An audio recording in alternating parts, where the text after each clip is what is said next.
ഒഡീഷയിൽ മതപരിവർത്തനം ആരോപിച്ച് പാസ്റ്ററെ ബജ്രംഗ് ദൾ പ്രവർത്തകർ ക്രൂരമായി മർദ്ദിച്ച് ചാണകം തീറ്റിച്ച സംഭവം ഉൾപ്പെടെ ഭാരതത്തിൽ ക്രൈസ്തവർക്ക് നേരെ നടക്കുന്ന ആക്രമണങ്ങൾക്കെതിരെ ശക്തമായി പ്രതികരിച്ച് ദീപിക മുഖപ്രസംഗത്തിലെ പ്രസക്ത ഭാഗങ്ങൾ ഇങ്ങനെയാണ്. BJP സർക്കാരുകളുടെ മൗനമുദ്രിത സമ്മതപത്രവുമായി അഴിഞ്ഞാടുന്ന രാജ്യവിരുദ്ധർ ഒഡീഷയിലെ ഒരു ക്രൈസ്തവനെ ചാണകം തീറ്റിച്ച് ജയ് ശ്രീറാം വിളികളോടെ മടങ്ങിയിരിക്കുന്നു. പതിവ് പോലെ ഇന്ദ്രപ്രസ്ഥം അതിശൈത്യത്തിലാണ്. ശിശിരത്തിന്റെയല്ല, വർഗീയ നിഷ്ക്രിയതയുടെ.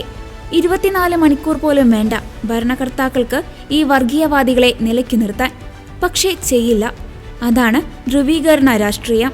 ഇതര മതസ്ഥരെ വിസർജ്യം തീറ്റിക്കുന്നതിനോളം അതം പതിച്ചിരിക്കുന്ന ഈ വർഗീയ മഹാമാരി കേരളത്തെയും തിന്നരുത്.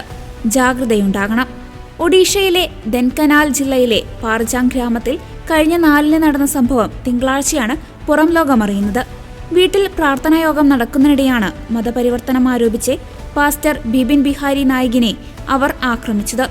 ജയ് ശ്രീറാം വിളികളുമായി എത്തിയ 40-അംഗ ബജ്രംഗ് ദൾ സംഘമാണ് അതിക്രമം നടത്തിയതെന്നാണ് പാസ്റ്ററുടെ ഭാര്യ വന്ദന പറഞ്ഞത്. അക്രമികൾ അദ്ദേഹത്തെയും ഗ്രാമത്തിൽ ആകെയുള്ള 7 ക്രൈസ്തവ കുടുംബങ്ങളിലെ അംഗങ്ങളെയും തല്ലിച്ചതച്ചു.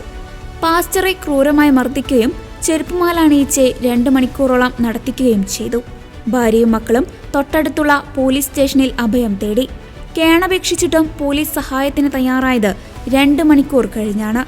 പോലീസുമായി ഭാര്യ എത്തിയപ്പോൾ ഗ്രാമത്തിലെ ഹനുമാൻ ക്ഷേത്രത്തിൽ പാസ്റ്ററെ കൈകൾ പിന്നിൽ കെട്ടി ഇരുമ്പ് കമ്പി കൊണ്ട് ബന്ധിച്ചിരുന്നു.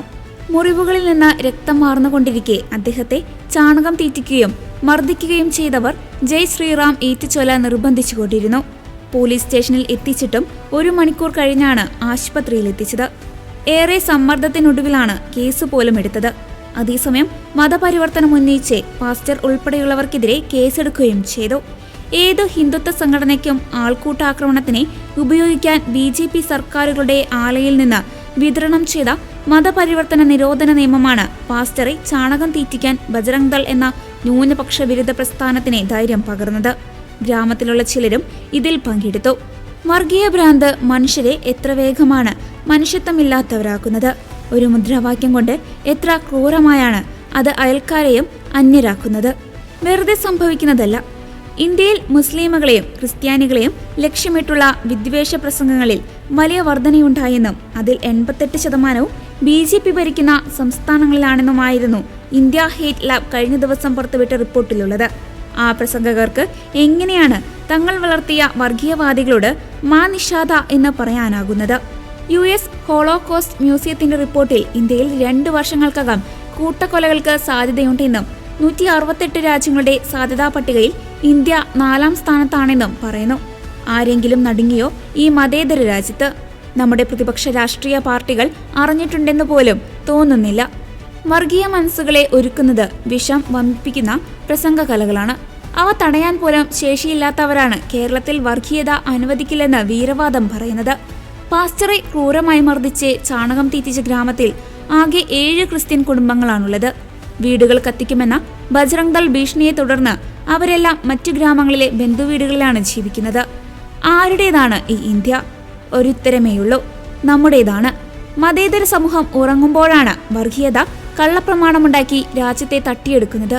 ന്യൂനപക്ഷങ്ങളെ ഇത്ര അരക്ഷിതാവസ്ഥയിലാക്കിയതിൽ ഭരിക്കുന്നവർക്കൊപ്പം തങ്ങളുടെ അലസതയ്ക്കും പങ്കുണ്ടെന്ന് പ്രതിപക്ഷം തിരിച്ചറിയണം. കോടതികളെ ഭരണഘടന കൊണ്ട് വിളിച്ചുണർത്തണം. ചാണകം വെറും വിസർജ്യമാണ്. അതുപയോഗിച്ച് ഒരു സംസ്കാരത്തെ ദുർഗന്ധപൂരിതമാക്കാൻ മതരാഷ്ട്രീയത്തിന്റെ രോഗാണുവാഹകരെ അനുവദിക്കരുത്.